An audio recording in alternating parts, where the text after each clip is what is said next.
রান্নাটা প্রথম শিখেছিলাম আমার বাবার কাছ থেকে। ছোটবেলা রবিবার মানেই বাবার হাতের স্পেশাল রান্না।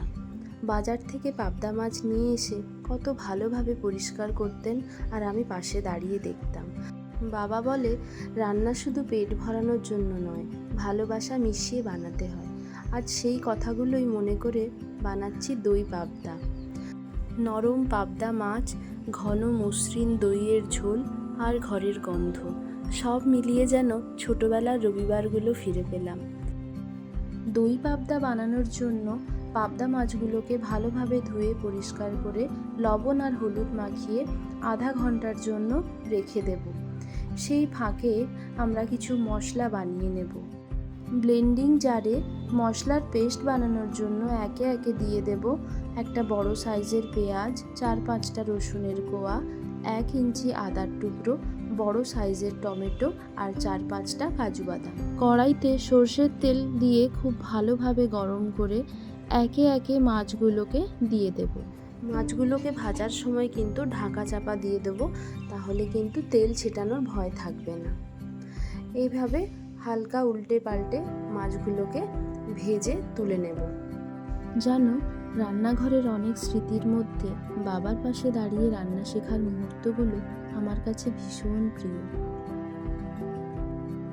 এবার ওই মাছ ভাজার তেলের মধ্যেই গোটা গরম মশলা আর একটা শুকনো লঙ্কা দিয়ে মশলার পেস্ট সহযোগে কষাতে দেব। এর ফাঁকে আমরা আরেকটি পেস্ট তৈরি করে নেব। এর জন্য 3 চামচ দইয়ের মধ্যে 1 চামচ করে ধনে গুঁড়ো, জিরে গুঁড়ো, হলুদ গুঁড়ো আর 1 চামচ চিনি দিয়ে ভালোভাবে ফেটিয়ে ওই মশলার সাথে মিশিয়ে আবারও 3-4 মিনিটের জন্য কষতে দেব।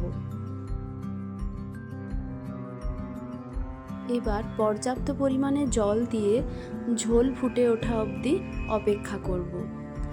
মশলা থেকে তেল ছাড়তে শুরু করলে এবার মাছগুলোকে একে একে দিয়ে ঝোল ফুটে গেলে ওর মধ্যে স্বাদ মতো লবণ আর একটা চেরা কাঁচা লঙ্কা, কিছুটা ধনে পাতা দিয়ে আরও 3-4 মিনিট ফুটিয়ে গরম গরম ভাতের সাথে পরিবেশন করব দই পাবদা। বাবার শেখানো এই রান্নাটা আমার রান্নাঘরের এক অফুরন্ত সম্পদ। আজকের রান্নায় শুধু দই পাবদা নয়, ছিল অনেক পুরনো দিনের ভালোবাসাও। তোমাদেরও কি এমন কোনো রেসিপি আছে যেটা বানালে কারোর কথা মনে পড়ে? জানাতে কিন্তু অবশ্যই ভুলো না কমেন্টে। আরও এরকম স্মৃতি আর ঘরোয়া রান্নার গল্প পেতে আমার চ্যানেলটাকে সাবস্ক্রাইব করতে ভুলো না। চলো, টাটা।